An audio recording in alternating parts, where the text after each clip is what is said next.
Hi friends, ನಮ್ಮ ಚಾನಲ್ಗೆ ಸ್ವಾಗತ. ನಮ್ಮ ಚಾನಲ್ಗೆ ಸಬ್ಸ್ಕ್ರೈಬ್ ಮಾಡಿ. ಮೊಳಕೆ ಕಟ್ಟಿನ ಸಾಂಬಾರು ಹೇಗೆ ಮಾಡೋದು ಅಂದ್ಬಿಟ್ಟು ನೋಡ್ಕೊಳ್ಳೋಣ. ಒಂದು ಪಾತ್ರೆಗೆ ಹುರುಳಿಕಾಳು, ಬಟಾಣಿ ಎಲ್ಲ ಜಾಮೂನ್ ಬೌಲ್ ತುಂಬಾ ತೊಗೋತಾ ಇದ್ದೀನಿ ನಾನು. ಕಡಲೆಕಾಳು, ಅಲಸಂದೆ ಕಾಳು, ಹಸಿರು ಕಾಳು, ಅವರೆಕಾಳು. ಇದು ಚೆನ್ನಾಗಿ ನೀರಲ್ಲಿ ತೊಳ್ಕೊಳ್ಳೋಣ. ಒಂದೆರಡು ಸಲ ತೊಳಿಬೇಕು.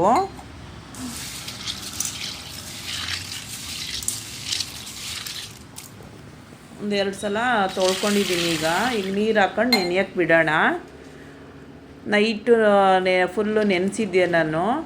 ಅದ್ರ ಬೆಳಗ್ಗೆಗೆ ತೊಳೆದ್ಬಿಟ್ಟು ಅದೆಲ್ಲನೂ ನೆನೆದಿರೋದೆಲ್ಲನೂ ನೀರೆಲ್ಲ ತೆಗೆದಾದ್ಮೇಲೆ ಒಂದು ಬಿಳಿ ಬಟ್ಟೆ ಮೇಲೆ ಹಾಕೊಳ್ಳೋಣ. ನೆನೆದಿರೋ ಕಾಳುಗಳ್ನ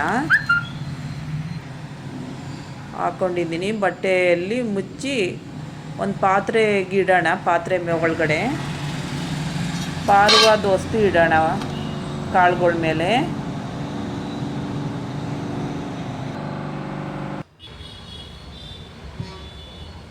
ಒಂದಿನ ಎಲ್ಲ ಬಿಟ್ಟಿದ್ದೆ, ಮೊಳಕೆ ಬಂದಿದೆ ನೋಡಿ ಚೆನ್ನಾಗಿ.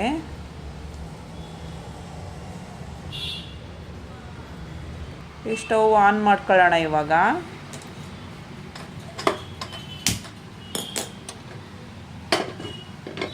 ಪಾತ್ರೆ ಇಡೋಣ. 4 ಸ್ಪೂನು ಎಣ್ಣೆ ಹಾಕೊಳ್ಳೋಣ. ಎಣ್ಣೆ ಬಿಸಿಯಾಗಿದೆ. ಈರುಳ್ಳಿ ಹಾಕೊಳ್ಳೋಣ. ಒಂದು ಫ್ರೈ ಮಾಡ್ಕೊಳ್ಳೋಣ, ಬ್ರೌನ್ ಕಲರ್ ಬರೋವರೆಗೂ. ಆಗಿದೆ. ಟೊಮೊಟೊ ಹಾಕೊಳ್ಳೋಣ.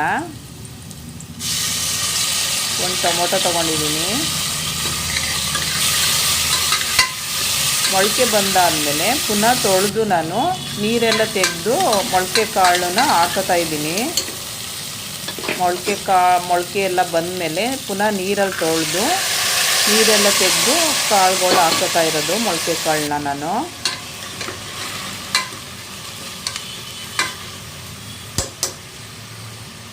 ಬದನೆಕಾಯಿ ಲೋ ಫ್ಲೇಮಲ್ಲೇ ಮಾಡ್ಕೊಳ್ಳಿ. ಇದು ಕಾಳು ಹಸಿ ಸ್ಮೆಲ್ ಹೋಗೋವರೆಗೂ ಲೋ ಫ್ಲೇಮಲ್ಲೇ ಮಾಡ್ಕೋಬೇಕು.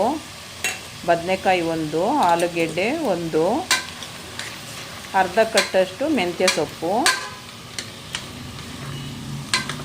ಇದು ರುಬ್ಕೊಳ್ಳೋಕೆ ಏನೇನು ಬೇಕು ಅಂದ್ಬಿಟ್ಟು ನೋಡ್ಕೊಳ್ಳೋಣ.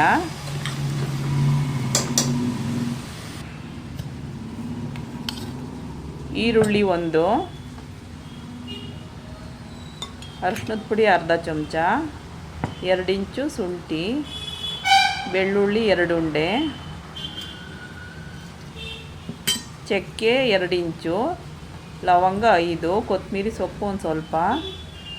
ದೊಡ್ಡ ಸ್ಪೂನಲ್ಲಿ ಖಾರದ ಪುಡಿ ಹಾಕೋತಾ ಇದ್ದೀನಿ ನಾನು. 2 ಸ್ಪೂನ್ ಹಾಕೋತಾ ಇದ್ದೀನಿ ದೊಡ್ಡ ಸ್ಪೂನಲ್ಲಿ. ರುಬ್ಕೊಂಡಿದ್ದೀನಿ ಈಗ ನೈಸಾಗೆ. ಈಗ ಹಸಿ ಸ್ಮೆಲ್ಲೆಲ್ಲ ಹೋಗಿದೆ. ರುಬ್ಬಿರೋ ಮಸಾಲೆ ಹಾಕೊಳ್ಳೋಣ ಇವಾಗ.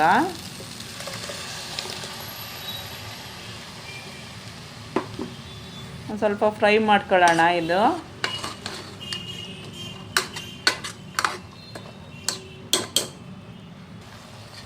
ಫ್ರೈ ಮಾಡ್ಕೊಂಡಿದ್ದೀನಿ. ಇವಾಗ ನೀರು ಹಾಕೊಳ್ಳೋಣ.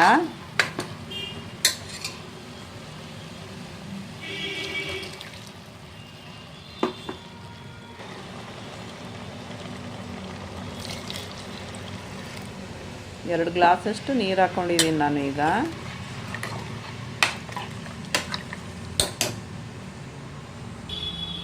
ಈ ಕಾಯಿ ರುಬ್ಕೊಳ್ಳೋಣ ಇವಾಗ.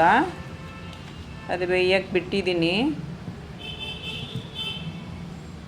ಮಿಕ್ಸಿ ಜಾರ್ಗೆ ಕಾಯಿ ಹಾಕ್ಕೊಂಡಿದ್ದೀನಿ. ಮುಂದ್ಲೋಳು ಹಾಕ್ಕೊಂಡಿದ್ದೀನಿ ನಾನು. ಗೋಡಂಬಿ 10. ಗೋಡಂಬಿ ಬೇಡ ಅಂತ ಅಂದರೆ ಹುರ್ಗಡ್ಲೆ 1 ಸ್ಪೂನಷ್ಟು ಹಾಕೋಬೋದು. ಹುರ್ಗಡ್ಲೆನಾದರೂ ಹಾಕೋಬೋದು. ರುಬ್ಕೊಂಡಿದ್ದೀನಿ ನೈಸಾಗಿ ಕಾಯಿನ. ಟೊಮೊಟೊ ಹಾಕ್ಕೊಂಡು ರುಬ್ಕೊಂಡಿದ್ದೀನಿ. ಈಗ ಕುದೀತಾ ಇದೆ.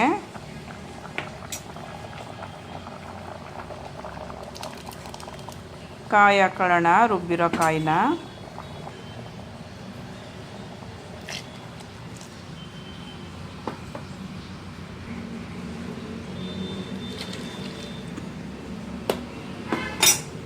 ನೀರು ಹಾಕ್ಕೊಂಡಿದ್ದೀನಿ.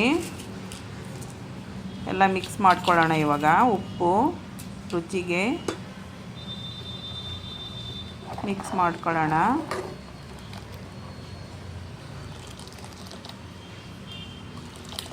ಕುದಿಯಕ್ಕೆ ಬಿಡೋಣ. ಇವಾಗ ಒಂದು 15 ನಿಮಿಷದಷ್ಟು ಬೇಯಕ್ಕೆ ಬಿಡೋಣ. ಕುದಿಯಕ್ಕೆ ಬಂದಾದಮೇಲೆ 15 ನಿಮಿಷ ಬೇಯಕ್ಕೆ ಬಿಡೋಣ. ಕುದಿ ಬಂದಮೇಲೆ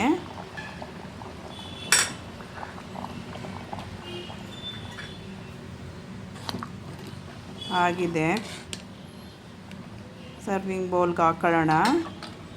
15 ನಿಮಿಷ ಬೆಂದಿದೆ. ಸ್ಟವ್ ಆಫ್ ಮಾಡ್ಕೊಂಡಿದ್ದೀನಿ ನಾನೀಗ.